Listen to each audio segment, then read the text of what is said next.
አንጎል ውስጥ ስለሚኖር ፈንድሻ እስቲ ልንገራችሁ ዛሬ።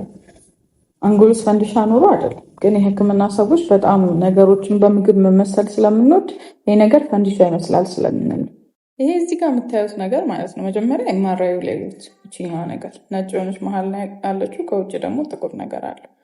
ከዛ ለማመሳከር ይሆናቸዋል ብዬ ደግሞ ፈንድሻውን አምጥቻለሁ። የህክምና ስማቸው ካቨርኖማ ወይም ደግሞ ካቨርነስ ማልፎርሜሽን ሲሆን የደም ስሮች የአፈጣጠር ችግር ነው። ታካሚዎቻችን ላይ ራሳቸው የሚገልጡት በዋነኝነት በሚጥል በሽታ ነው እና ይሄ የሚጥል በሽታ አንዳንድ ሰዎች ላይ ደግሞ በተለይ መቆጣጠር የማይቻል ወይም ድራግ ሬዚስታንት ኤፒለፕሲ ሊሆን ይችላል ማለት ነው። ሌላ ሁለተኛው ደግሞ እጅ የምታዩት ትንሽ ነገር በተደጋጋሚ ልትደማ ትችላለች ማለት ነው። ስለዚህ እንደዛ ሲሆን በተለይ እንዳለበት ቦታ ሆኖ የእጅ እግር መስነፍ፣ የነርቮች ላይ ችግር፣ የንግግር ላይ ችግር፣ እንደዚህ አይነት ችግሮች ሊያመጣ ይችላል ማለት ነው።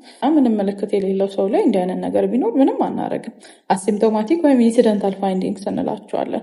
ምንም አይደረጉም። ነገር ግን የሚጥለው በሽታ በተለይ በመድኃኒት የማይመለስ ሲሆን እጅ እግር መስነፉ በተለይ ከጊዜ ወደ ጊዜ እየተባባሰ በተደጋጋሚ መድማት፣ ሴቲካ እንደዚህ እናስነሳና በተለይ መድማት ሲኖረውም በጣም ትልቅ ነጭ ሊሆን ይችላል። እነዚህ ሰዎች በተለይ ቀዶ ሕክምና ይደረግላቸውና እቺ ነገር ትወጣለች። ብዙ ጊዜ መድማቱን ካየን ከ2 እስከ 6 ሳምንት ከቆዩ በኋላ ነው ሰርጀሪ መሰራት ያለበት። ሰሞኑን አንድ ሰው ካቨርኖማ ቪዲዮ ስሪልን ስላለ ነው። በሉ ደህና ሁኑ።